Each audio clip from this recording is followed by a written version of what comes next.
क्या स्कूल बच्चों को असली ज़िंदगी के लिए तैयार करता है? मेरे मम्मी डैडी कहते थे मेहनत से पढ़ो और अच्छे नंबर लाओ, क्योंकि ऐसा करोगे तो एक अच्छी तनख्वाह वाली नौकरी मिल जाएगी। उनके जीवन का लक्ष्य यही था कि मेरी बड़ी बहन और मेरी कॉलेज की शिक्षा पूरी हो जाए। उनका मानना था कि अगर कॉलेज की शिक्षा पूरी हो गई तो हम ज़िंदगी में ज़्यादा कामयाब हो सकेंगे। जब मैंने 1976 में अपना डिप्लोमा हासिल किया, मैं फ्लोरिडा स्टेट यूनिवर्सिटी में अकाउंटिंग में ऑनर्स के साथ ग्रेजुएट हुई और अपनी कक्षा में काफ़ी ऊंचे स्थान पर रही, तो मेरे मम्मी डैडी का लक्ष्य पूरा हो गया था। यह उनकी ज़िंदगी की सबसे बड़ी उपलब्धि थी। मास्टर प्लान के हिसाब से मुझे एक बिग 8 अकाउंटिंग फर्म में नौकरी भी मिल गई। अब मुझे उम्मीद थी एक लंबे करियर और कम उम्र में रिटायरमेंट की। मेरे पति माइकल भी इसी रास्ते पर चले थे। हम दोनों ही बहुत मेहनती परिवारों से आए थे, जो बहुत अमीर नहीं थे। माइकल ने ऑनर्स के साथ ग्रेजुएशन किया था, एक बार नहीं बल्कि 2 बार। पहली बार इंजीनियर के रूप में और फिर लॉ स्कूल से। उन्हें जल्दी ही पेटेंट लॉ में विशेषज्ञता रखने वाली वाशिंगटन डीसी की एक मानी हुई लॉ फर्म में नौकरी मिल गई और इस तरह उनका भविष्य भी सुनहरा लग रहा था। उनके करियर का नक्शा साफ था और यह बात तय थी कि वह भी जल्दी रिटायर हो सकते थे। हालांकि हम दोनों ही अपने करियर में सफल रहे, परंतु हम जो सोचते थे हमारे साथ ठीक वैसा ही नहीं हुआ। हमने कई बार नौकरियां बदली, हालांकि हर बार नौकरी बदलने के कारण सही थे, परंतु हमारे लिए किसी ने भी पेंशन योजना में निवेश नहीं किया। हमारे रिटायरमेंट फंड हमारे खुद के लगाए पैसों से ही बढ़ रहे हैं। हमारी शादी बहुत सफल रही और हमारे 3 बच्चे हैं। उनमें से 2 कॉलेज में हैं और तीसरा अभी हाई स्कूल में गया ही है। हमने अपने बच्चों को सबसे अच्छी शिक्षा दिलाने में बहुत सा पैसा लगाया। 1996 में एक दिन मेरा बेटा स्कूल में से घर लौटा। स्कूल से उसका मोह भंग हो गया था। वह पढ़ाई से ऊब चुका था। मैं उन विषयों को पढ़ने में इतना ज़्यादा समय क्यों बर्बाद करूं, जो असल ज़िंदगी में मेरे कभी काम नहीं आएंगे। उसने विरोध किया। बिना सोचे विचारे ही मैंने जवाब दिया, क्योंकि अगर तुम्हारे अच्छे नंबर नहीं आए तो तुम कभी कॉलेज नहीं जा पाओगे, चाहे मैं कॉलेज जाऊं या ना जाऊं। उसने जवाब दिया, मैं अमीर बनकर दिखाऊंगा। अगर तुम कॉलेज से ग्रेजुएट नहीं हुए तो तुम्हें कोई अच्छी नौकरी नहीं मिलेगी। मैंने एक माँ की तरह चिंतित और आतंकित होकर कहा, बिना अच्छी नौकरी के तुम किस तरह अमीर बनने के सपने देख सकते हो? मेरे बेटे ने मुस्कुराकर अपने सिर को बोरियत भरे अंदाज में हिलाया। हम यह चर्चा पहले भी कई बार कर चुके थे। उसने अपने सिर को झुकाया और अपनी आंखें घुमाने लगा। मेरी समझदारी भरी सलाह एक बार फिर उसके कानों से भीतर नहीं गई थी। हालांकि वह स्मार्ट और प्रबल इच्छा शक्ति वाला युवक था, परंतु वह नम्र और शालीन भी था। मम्मी, उसने बोलना शुरू किया, और भाषण सुनने की बारी अब मेरी थी। समय के साथ चलिए, अपने चारों तरफ देखिए। सबसे अमीर लोग अपनी शिक्षा के कारण इतने अमीर नहीं बने हैं। माइकल जॉर्डन और मैडोना को देखिए, यहाँ तक कि बीच में ही हार्वर्ड छोड़ देने वाले बिल गेट्स ने माइक्रोसॉफ्ट कायम किया। आज वे अमेरिका के सबसे अमीर व्यक्ति हैं और अभी उनकी उम्र भी 30 से 40 के बीच ही है। और उस बेसबॉल पिचर के बारे में तो आपने सुना ही होगा, जो हर साल $40 लाख से ज़्यादा कमाता है, जबकि उस पर दिमागी तौर पर कमज़ोर होने का लेबल लगा हुआ है। हम दोनों काफ़ी समय तक चुप रहे। अब मुझे यह समझ में आने लगा था कि मैं अपने बच्चे को वही सलाह दे रही थी जो मेरे माता पिता ने मुझे दी थी। हमारे चारों तरफ की दुनिया बदल रही थी, परंतु हमारी सलाह नहीं बदली थी। अच्छी शिक्षा, अच्छे ग्रेड हासिल करना अब सफलता की गारंटी नहीं रह गए थे। और हमारे बच्चों के अलावा यह बात किसी की समझ में नहीं आई थी। मम्मी, उसने आगे कहा, मैं डैडी और आपकी तरह कड़ी मेहनत नहीं करना चाहता। आपको काफ़ी पैसा मिलता है और हम एक शानदार मकान में रहते हैं जिसमें बहुत सी कीमती सामान है। अगर मैं आपकी सलाह मानूंगा तो मेरा हाल भी आपकी ही तरह होगा। मुझे भी ज़्यादा मेहनत करनी पड़ेगी ताकि मैं ज़्यादा टैक्स भर सकूं और कर्ज में डूब जाऊं। वैसे भी आज की दुनिया में नौकरी की सुरक्षा बची नहीं है। मैं यह जानता हूँ कि छोटे और सही आकार की फर्म कैसी होती है। मैं यह भी जानता हूँ कि आज के दौर में कॉलेज के स्नातकों को कम तनख्वाह मिलती है, जबकि आपके ज़माने में उन्हें ज़्यादा तनख्वाह मिला करती थी। डॉक्टरों को देखिए, वे अब उतना पैसा नहीं कमाते जितना पहले कभी कमाया करते थे। मैं जानता हूं कि मैं रिटायरमेंट के लिए सामाजिक सुरक्षा या कंपनी पेंशन पर भरोसा नहीं कर सकता। अपने सवालों के मुझे नए जवाब चाहिए। वह सही था, उसे नए जवाब चाहिए थे, और मुझे भी। मेरे माता पिता की सलाह उन लोगों के लिए सही हो सकती थी जो 1945 के पहले पैदा हुए थे, पर यह उन लोगों के लिए विनाशकारी साबित हो सकती थी जिन्होंने तेजी से बदल रही दुनिया में जन्म लिया था। अब मैं अपने बच्चों से यह सीधी सी बात नहीं कह सकती थी, स्कूल जाओ, अच्छे ग्रेड हासिल करो और किसी सुरक्षित नौकरी की तलाश करो। मैं जानती थी कि मुझे अपने बच्चों की शिक्षा को सही दिशा देने के लिए नए तरीकों की खोज करनी होगी। एक माँ और एक अकाउंटेंट होने के नाते मैं इस बात से परेशान थी कि स्कूल में बच्चों को धन संबंधी शिक्षा या वित्तीय शिक्षा नहीं दी जाती है। हाई स्कूल खत्म होने से पहले ही आज के युवाओं के पास अपना क्रेडिट कार्ड होता है। यह बात अलग है कि उन्होंने कभी धन संबंधी पाठ्यक्रम में भाग नहीं लिया होता है और उन्हें यह भी नहीं पता होता है कि इसे किस तरह निवेश किया जाता है। इस बात का ज्ञान तो दूर की बात है कि क्रेडिट कार्ड पर चक्रवृद्धि ब्याज की गणना किस तरह की जाती है।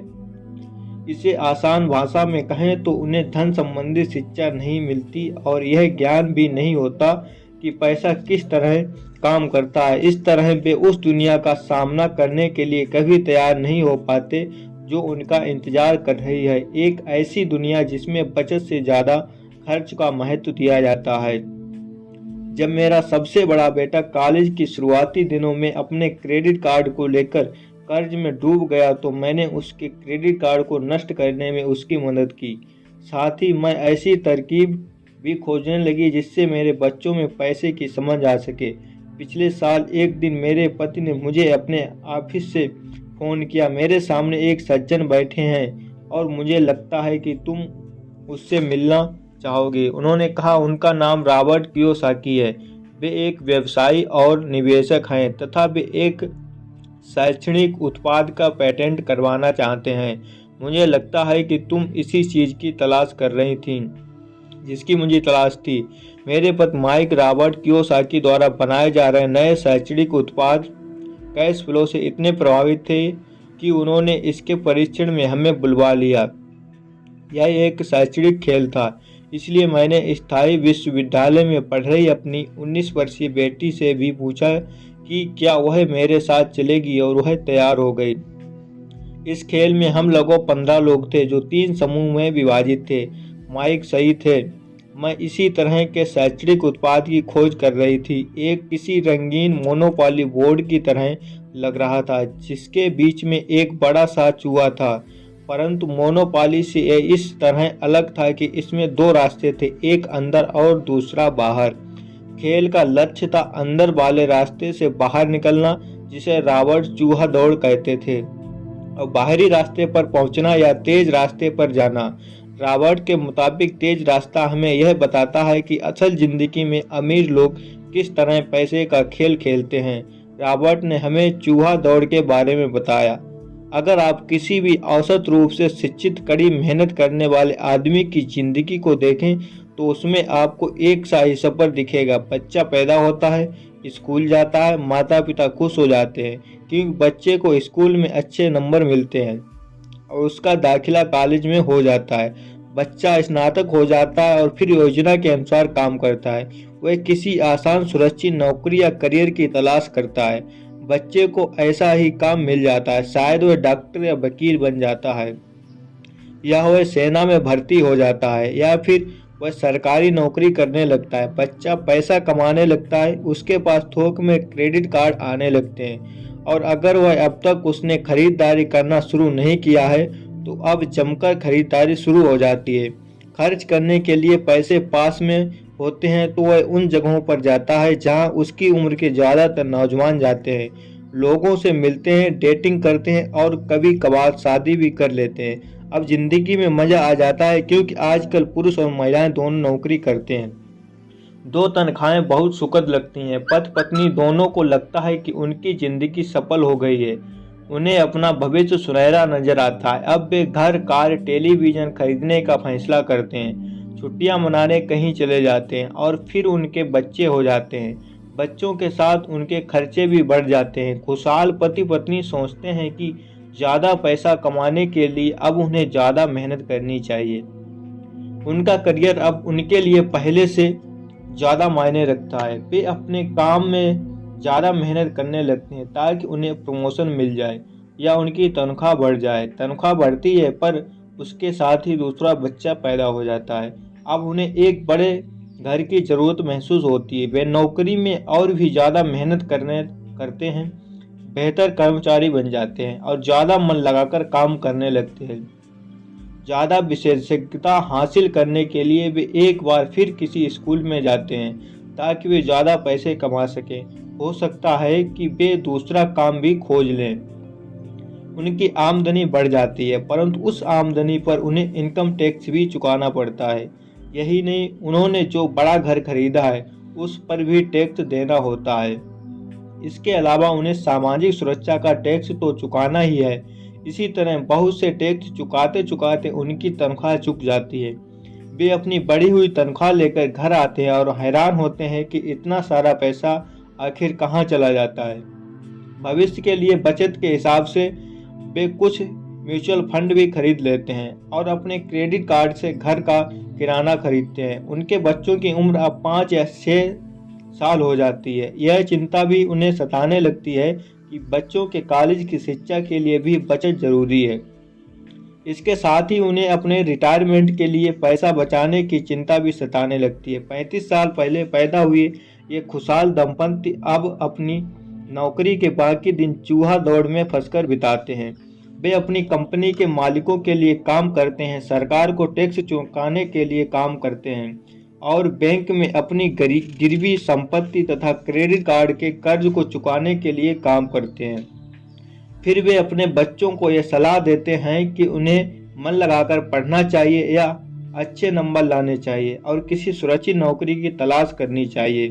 वे पैसे के बारे में कुछ भी नहीं सीखते और इसीलिए वे जिंदगी भर कड़ी मेहनत करते रहते हैं। ये प्रक्रिया पीढ़ी दर पीढ़ी चलती रहती है। इसे चूहा दौड़ कहते हैं। चूहा दौड़ से निकलने का एक ही तरीका है और वह है कि आप अकाउंट्स और इन्वेस्टमेंट दोनों क्षेत्रों में निपुण हो जाएं। दिक्कत यह है कि इन दोनों ही विषयों को बोरिंग और कठिन माना जाता है। मैं खुद एक CPA हूँ और मैंने बिग 8 अकाउंटिंग फर्म के लिए काम किया है। मुझे यह देखकर ताज्जुब हुआ कि रॉबर्ट ने इन दोनों बोरिंग और कठिन विषयों को सीखना कितना रोचक, सरल और रोमांचक बना दिया था। सीखने की प्रक्रिया इतनी अच्छी तरह छुपा ली गई थी कि जब हम चूहा दौड़ से बाहर निकलने के लिए जी जान लगा रहे थे तो हमें ध्यान ही नहीं रहा कि हम कुछ सीख रहे थे। शुरू में तो हम एक नए शैक्षणिक खेल का परीक्षण कर रहे थे परंतु जल्दी ही इस खेल में मुझे और मेरी बेटी को मजा आने लगा। खेल के दौरान हम दोनों ऐसे विषयों पर बात कर रहे थे जिनके बारे में हमने पहले कभी बातें नहीं की थी। एक लेखपाल होने के कारण इनकम स्टेटमेंट और बैलेंस शीट से जुड़ा खेल खेलने में मुझे कोई परेशानी नहीं हुई। मैंने खेल के नियम और इसकी बारीकियां समझाने में अपनी बेटी और दूसरे लोगों की मदद भी की। उस रोज मैं चूहा दौड़ से सबसे पहले बाहर निकली और केवल मैं ही बाहर निकल पाई। बाहर निकलने में मुझे 50 मिनट का समय लगा। हालांकि खेल लगभग 3 घंटे तक चला। मेरी टेबल पर एक बैंकर बैठा था, इसके अलावा एक व्यवसायी था और एक कंप्यूटर प्रोग्राम भी था। मुझे देखकर बहुत हैरत हुई कि इन लोगों को अकाउंटिंग या इन्वेस्टमेंट के बारे में कितनी कम जानकारी है, जबकि ये विषय उनकी ज़िंदगी में कितनी ज़्यादा अहमियत रखते हैं। मेरे मन में यह सवाल भी उठ रहा था कि वे असल ज़िंदगी में अपने पैसे धेले के कारोबार के कैसे संभालते होंगे। मैं समझ सकती थी कि मेरी 19 साल की बेटी क्यों नहीं समझ सकती है, पर ये लोग तो उससे दुगनी उम्र के थे और उन्हें ये बातें समझ में आनी चाहिए थीं। चूहा दौड़ से बाहर निकलने के बाद मैं 2 घंटे तक अपनी बेटी और इन शिक्षित अमीर वयस्कों के पासा फेंकते और अपना बाजार फैलाते देखती रही। हालांकि मैं खुश थी कि वे लोग कुछ नया सीख रहे थे, लेकिन मैं इस बात से बहुत परेशान और विचलित भी थी कि वयस्क लोग सामान्य अकाउंटिंग और इन्वेस्टमेंट के मूलभूत बिंदुओं के बारे में कितना कम जानते थे। उन्हें अपने इनकम स्टेटमेंट और अपनी बैलेंस शीट के आपसी संबंध को समझने में ही बहुत समय लगा। अपनी संपत्ति खरीदते और बेचते समय उन्हें ध्यान ही नहीं रहा कि हर सौदे से उनकी महीने की आमदनी पर असर पड़ रहा है। मैंने सोचा असल जिंदगी में ऐसे करोड़ों लोग होंगे जो पैसे के लिए सिर्फ इसलिए परेशान हो रहे हैं क्योंकि उन्हें ये दोनों विषय कभी नहीं पढ़े। मैंने मन में सोचा भगवान का शुक्र है कि हमें मजा आ रहा है और हमारा लक्ष्य खेल में जीतना है। जब खेल खत्म हो गया तो रॉबर्ट ने हमें 15 मिनट तक कैश फ्लो पर चर्चा करने और इसकी समीक्षा करने के लिए कहा। मेरी टेबल पर बैठा व्यवसाय खुश नहीं था, उसे खेल पसंद नहीं आया था। मुझे यह सब जानने की कोई ज़रूरत नहीं है, उसने ज़ोर से कहा। मेरे पास इन सब के लिए अकाउंटेंट, बैंकर और वकील हैं जिन्हें यह सब मालूम है। रॉबर्ट का जवाब था, क्या आपने गौर किया है कि ऐसे बहुत से अकाउंटेंट हैं जो अमीर नहीं हैं, और यही हाल बैंकर्स, वकीलों, स्टॉक ब्रोकर्स और रियल एस्टेट ब्रोकर्स का भी है। वे बहुत कुछ जानते हैं और प्रायः वे लोग स्मार्ट होते हैं, परंतु उनमें से ज़्यादातर अमीर नहीं होते, क्योंकि हमारे स्कूल हमें वह सब नहीं सिखाते जो अमीर लोग जानते हैं। इसीलिए हम इन लोगों से सलाह लेते हैं। परंतु एक दिन जब आप किसी हाईवे पर कार से जाते हैं, आप ट्रैफिक जाम में फंस जाते हैं, आप बाहर निकलने के लिए छटपटाते हैं। जब आप अपनी दाईं तरफ देखते हैं तो वहां आप देखते हैं कि आपका अकाउंटेंट भी उसी ट्रैफिक जाम में फंसा हुआ है। फिर आप अपनी बाईं तरफ देखते हैं और आपको वहां अपना बैंकर भी उसी हाल में नजर आता है। इससे आपको हालात का अंदाजा हो जाएगा। कंप्यूटर प्रोग्राम भी इस खेल से प्रभावित नहीं हुआ था। यही सीखने के लिए मैं सॉफ्टवेयर खरीद सकता हूँ। बैंकर जरूर प्रभावित हुआ था। मैंने स्कूल में अकाउंटिंग सीखी थी, परंतु मैं अब तक यह नहीं समझ पाया था कि इसे असल जिंदगी में किस तरह काम में लाया जाए। अब मैं समझ गया हूँ, मुझे चूहा दौड़ से बाहर निकलने के लिए खुद को तैयार करने की जरूरत है। परंतु मेरी पुत्री के विचारों से मैं सबसे ज्यादा रोमांचित हुई। उसने कहा, मुझे सीखने में बड़ा मजा आया। मैंने इस बारे में बहुत कुछ सीखा कि पैसा असली जिंदगी में किस तरह काम करता है और इसका निवेश किस तरह करना चाहिए। फिर उसने कहा, अब मैं जानती हूँ कि मैं अपने काम करने के लिए किस तरह का व्यवसाय चुनूं, और यह व्यवसाय चुनने का कारण नौकरी की सुरक्षा, उससे मिलने वाले फायदे या तनख्वाह नहीं होंगे। अगर मैं इस खेल में सिखाई जाने वाली बातें सीख जाती हूँ तो मैं कुछ भी करने के लिए आज़ाद हूँ, और वह सीखने के लिए आज़ाद हूँ जो मैं दिल से सीखना चाहती हूँ। अभी तक मुझे उस चीज़ को सीखना पड़ता था जिससे मुझे नौकरी पाने में मदद मिले। अगर मैं यह खेल सीख जाती हूँ तो मुझे नौकरी की सुरक्षा और सामाजिक सुरक्षा की ज़्यादा चिंता नहीं होगी, जैसे कि मेरी बहुत सी सहेलियों को होती है। खेल खत्म होने के बाद मुझे रॉबर्ट से बात करने के लिए ज़्यादा समय नहीं मिला। हमने उनकी योजना पर आगे बातें करने के लिए बाद में मिलने का फैसला किया। इतना तो मैं जानती थी कि इस खेल के बहाने रॉबर्ट यह चाहते थे कि लोगों में पैसे की बेहतर समझ विकसित हो जाए।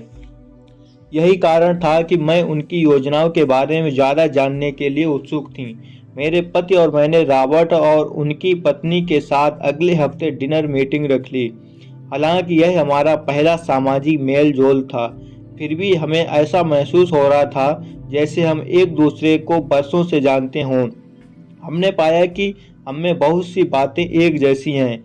हमने बहुत से विषयों पर बातें की, खेलों, नाटकों, रेस्तराओं और सामाजिक आर्थिक विषयों पर। हमने बदलती हुई दुनिया के बारे में भी बातें की। हमने इस मुद्दे पर बहुत समय तक विचार किया कि ज़्यादातर अमेरिकी कैसे अपने रिटायरमेंट के लिए बहुत कम पैसा बचा पाते हैं या बिल्कुल भी नहीं बचा पाते हैं। हमने सामाजिक सुरक्षा और मेडिकेयर की लगभग दिवालिया हालत पर भी विचार किया। क्या हमारे बच्चों को 7.5 करोड़ वृद्ध लोगों के रिटायरमेंट के लिए टैक्स चुकाना होगा? हम हैरान थे कि लोग पेंशन योजना के भरोसे बैठकर कितना बड़ा खतरा मोल ले रहे हैं। रॉबर्ट की सबसे बड़ी चिंता यह थी कि अमीरों और गरीबों के बीच फासला लगातार बढ़ता जा रहा है। ऐसा न सिर्फ अमेरिका में हो रहा है बल्कि पूरी दुनिया में हो रहा है। रॉबर्ट स्वशिक्षित और स्वनिर्मित व्यवसायी थे। वे दुनिया भर में निवेश कर चुके थे और 47 वर्ष की उम्र में रिटायर होने में सफल हो गए थे। वे काम इसलिए कर रहे थे क्योंकि उन्हें भी कोई वही चिंता थी जो मुझे अपने बच्चों को लेकर सता रही थी। वे जानते हैं कि दुनिया बदल चुकी है, परंतु इसके बावजूद शिक्षा पद्धतियां बिल्कुल भी नहीं बदली थीं। रॉबर्ट के अनुसार बच्चे सालों तक दाकियानूसी शिक्षा पद्धति में अपना समय गुजारते हैं और ऐसे विषय पढ़ते हैं जो उनके जीवन में कभी भी कहीं भी काम नहीं आने वाले हैं, और वे ऐसी दुनिया के लिए तैयारी करते हैं जिसका अब नामो निशान भी नहीं बचा है। आज आप किसी भी बच्चे को जो सबसे खतरनाक सलाह दे सकते हैं वह यह है, स्कूल जाओ, अच्छे नंबर लाओ और कोई सुरक्षित नौकरी ढूंढो। उन्होंने कहा यह पुरानी सलाह है और ये खराब सलाह है। अगर आप यह देख सकते हैं कि एशिया, यूरोप, दक्षिण अमेरिका में क्या हो रहा है तो आप भी उतनी ही चिंतित होंगे जितना कि मैं। रॉबर्ट के अनुसार ये बुरी सलाह है, क्योंकि अगर आप चाहते हैं कि आपके बच्चे का भविष्य आर्थिक रूप से सुरक्षित हो तो आप पुराने नियमों के सारे नए खेल को नहीं खेल सकते। यह बहुत खतरनाक होगा। मैंने उससे पूछा कि पुराने नियमों से उसका क्या मतलब है। मेरी तरह के लोग अलग तरह के नियमों से खेलते हैं और आपकी तरह के लोग पुराने नियमों की लीक पर ही चलते रहते हैं। उन्होंने कहा क्या होता है जब कोई कारपोरेशन स्टाफ कम करने की घोषणा करता है, लोगों को नौकरी से निकाल दिया जाता है, परिवार तबाह हो जाते हैं, बेरोजगारी बढ़ जाती है। हाँ, परंतु कंपनी पर इसका क्या असर पड़ता है, खासकर जब वह कंपनी स्टॉक एक्सचेंज में दर्ज हो। जब स्टॉक कम करने की घोषणा होती है तो स्टॉक की कीमत बढ़ जाती है। मैंने कहा जब कंपनी तनख्वाह का खर्च कम करती है तो बाजार इस बात को पसंद करता है कि ऐसा चाहे स्टाफ कम करके दिया जाए या फिर कंप्यूटर के माध्यम से किया जाए। उन्होंने कहा आप ठीक कह रही हैं, और जब स्टॉक की कीमतें बढ़ती हैं तो मेरी तरह के लोग, यानी जिनके पास उस कंपनी के शेयर होते हैं, वे ज़्यादा अमीर हो जाते हैं। अलग तरह के नियमों से मेरा यही आशय था। कर्मचारी हारते हैं, मालिक और निवेशक जीतते हैं। रॉबर्ट कर्मचारी और मालिक के बीच के फर्क को समझा रहे थे। यह फर्क था अपनी किस्मत पर खुद अपना नियंत्रण होना या फिर अपनी किस्मत पर किसी दूसरे का नियंत्रण होना। परंतु ज़्यादातर लोग यही नहीं समझ पाते हैं कि ऐसा क्यों होता है। मैंने कहा उन्हें लगता है कि यह ठीक नहीं है। उसका जवाब था इसीलिए तो बच्चों से यह कहना मूर्खता है कि अच्छी शिक्षा प्राप्त करो। यह सोचना मूर्खता है कि स्कूलों में दी जा रही शिक्षा से बच्चे उस दुनिया का सामना करने के लिए तैयार हो जाएंगे जिसमें वे कॉलेज के बाद पहुंचने वाले हैं। हर बच्चे को ज़्यादा शिक्षा की ज़रूरत है, एक अलग तरह की शिक्षा की, और उन्हें नए नियमों को जानने की भी ज़रूरत है, अलग तरह के नियमों को जानने की। धन के कुछ नियम होते हैं जिनसे अमीर लोग खेलते हैं और धन के कुछ और नियम होते हैं जिनसे बाकी 95% लोग खेलते हैं, और ये 95% लोग उन नियमों को अपने घर और स्कूल में सीखते हैं। इसीलिए आजकल किसी बच्चे से ये कहना खतरनाक है, मन लगाकर पढ़ो और अच्छी नौकरी खोजो। आज बच्चों को अलग तरह की शिक्षा की ज़रूरत है और आज की शिक्षा नीति उन्हें कुछ मूलभूत बातें नहीं सिखा पा रही है। इस बात से कोई फर्क नहीं पड़ता कि क्लासरूम में कितने कंप्यूटर रखे हैं या स्कूल कितने पैसे खर्च कर रहे हैं। जब शिक्षा नीति में वह विषय ही नहीं है तो उसे किस तरह पढ़ाया जाए। अब सवाल यह उठता है कि किस तरह माता पिता अपने बच्चों को वह सिखा सकते हैं जो वे स्कूल में नहीं सीख पाते। आप अपने बच्चों को अकाउंटिंग किस तरह सिखाते हैं? क्या इससे वे बोर नहीं हो जाते हैं? और आप उन्हें किस तरह निवेश करना सिखाएंगे? जब एक पालक के रूप में आप खुद निवेश के खतरे में से डरते हैं। अपने बच्चों को सुरक्षित जीवन के लिए तैयार करने के बजाय मैंने यह बेहतर समझा कि उन्हें रोमांचक जीवन के लिए तैयार किया जाए। तो आप किस तरह बच्चे को धन और उन सब चीज़ों के बारे में सिखा सकते हैं जिन पर हमने अभी विचार किया है? मैंने रॉबर्ट से पूछा हम किस तरह से माता पिता के लिए आसान बना सकते हैं, खासकर तब जब उन्हें खुद ही इसकी समझ ना हो। उन्होंने कहा, मैंने इस विषय पर एक पुस्तक लिखी है। वह पुस्तक कहाँ है? मेरे कंप्यूटर में। ये बरसों से वहीं बिखरी पड़ी है। मैं कभी कभार उसमें कुछ बातें जोड़ देता हूँ, परंतु मैं आज तक उसे कभी इकट्ठा नहीं कर पाया। मैंने इस पुस्तक को तब लिखना शुरू किया था जब मेरी पहली पुस्तक बेस्ट सेलर हो गई थी, परंतु मैं अभी तक अपनी नई पुस्तक को पूरा नहीं कर पाया हूँ। यह अभी भी खंडों में है, और वह पुस्तक निश्चित रूप से खंडों में ही थी। उन बेतरतीब खंडों को पढ़ने के बाद मैंने यह फैसला किया कि पुस्तक निश्चित रूप से बेहतरीन थी और समाज में इसकी बहुत ज़रूरत थी, खासकर ऐसे समय में जब दुनिया तेजी से बदल रही थी। हम दोनों तत्काल इस निर्णय पर पहुंचने कि मैं रॉबर्ट की पुस्तक में सह लेखक बन जाऊं। मैंने उनसे पूछा कि उनके विचार से किसी बच्चे को कितनी वित्तीय शिक्षा की जरूरत होती है।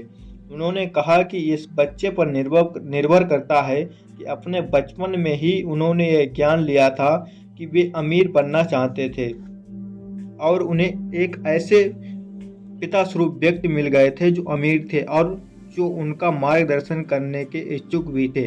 रॉबर्ट का कहना था कि शिक्षा ही सफलता की नींव है। जिस तरह स्कूल में सीखी गई बातें बहुत महत्वपूर्ण होती हैं, उसी तरह धन संबंधी समझ और बोलने की कला भी महत्वपूर्ण होती है। आगे की कहानी रॉबर्ट के दो डैडियों के बारे में है, जिनमें से एक अमीर और दूसरे गरीब हैं। इनके जरिए रॉबर्ट उन रहस्यों को बताएंगे जो उन्होंने अपने जीवन में सीखे हैं। दोनों डैडियों के बीच का अंतर एक खास बात उजागर करता है। इस पुस्तक को मैंने बढ़ाया है, इसमें कुछ जोड़ा और कुछ और घटाया और इसे व्यवस्थित करने का काम किया है। जो अकाउंटेंट इस पुस्तक को पढ़ें, उनसे मेरा यही अनुरोध है कि वे अपने किताबी ज्ञान को एक तरफ रख दें और अपने दिमाग में रॉबर्ट के सिद्धांतों को घुस जाने दें।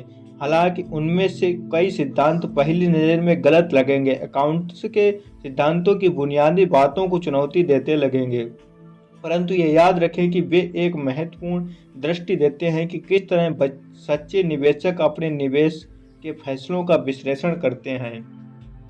जब हम अपने बच्चों को स्कूल जाने, मेहनत से पढ़ने और अच्छी नौकरी पाने की सलाह देते हैं, तो अक्सर हम ऐसा सांस्कृतिक आदतों के कारण करते हैं। ऐसा करना हमेशा सही चीज़ मानी गई है। जब मैं रॉबर्ट से मिली तो उनके विचारों ने शुरू में तो मुझे चौंका दिया। दो डैडियों के साथ पले बड़े रॉबर्ट के सामने दो अलग अलग लक्ष्य होते थे। उनके पढ़े लिखे डैडी उन्हें कारपोरेशन में नौकरी करने की सलाह देते थे। उनके अमीर डैडी उन्हें कारपोरेशन का मालिक बनने की सलाह देते थे। दोनों ही कामों में शिक्षा की जरूरत थी, परंतु पढ़ाई के विषय बिल्कुल अलग अलग थे। पढ़े लिखे डैडी रॉबर्ट को स्मार्ट बनने के लिए प्रोत्साहित करते थे। अमीर डैडी रॉबर्ट को यह जानने के लिए प्रोत्साहित करते थे कि किस तरह स्मार्ट लोगों की सेवाएं ली जाए। दो डैडियों के होने से समस्या भी पैदा हुई। रॉबर्ट के असली डैडी हवाई राज्य में शिक्षा प्रमुख थे। जब रॉबर्ट 16 साल के हुए तो उन्हें इस बात की कोई खास चिंता नहीं सता रही थी कि अगर तुम्हें अच्छे नंबर नहीं मिलते तो तुम्हें कोई अच्छी नौकरी नहीं मिलेगी। वे पहले से ही जानते थे कि उनके करियर का लक्ष्य था कारपोरेशन का मालिक बनना, ना कि उसमें नौकरी करना। सच तो यह है कि अगर हाई स्कूल में समझदार और मेहनती परामर्शदाता नहीं मिला होता तो रॉबर्ट कभी कॉलेज भी नहीं गए होते। वे इस बात को मानते हैं। वे दौलत कमाने के लिए बेताब थे, परंतु वे आखिरकार मान ही गए कि कॉलेज की शिक्षा से भी उन्हें फायदा हो सकता है। दरअसल इस पुस्तक में दिए गए विचार शायद बहुत से माता पिताओं को क्रांतिकारी और अतिशयोक्तिपूर्ण लगेंगे। कई लोगों को तो अपने बच्चों को स्कूल में रखने में ही काफ़ी मेहनत करनी पड़ रही है, परंतु बदलते हुए समय को देखते हुए हमें नए और जोखिम भरे विचारों की तरफ ध्यान देने की ज़रूरत है। अपने बच्चों को कर्मचारी बनने की सलाह देने का मतलब यह है कि हम उन्हें जिंदगी भर अपनी खून पसीने की कमाई से इनकम टैक्स हुआ और भी ना जाने कितने टैक्स चुकाने की सलाह देते हैं, और इसके बाद भी पेंशन की कोई गारंटी नहीं होती। और यह सच है कि आज के ज़माने में टैक्स किसी व्यक्ति का सबसे बड़ा खर्च है। हकीकत में ज़्यादातर परिवार तो जनवरी से आधी मई तक सिर्फ अपने टैक्स चुकाने के लिए ही सरकार की नौकरी करते हैं।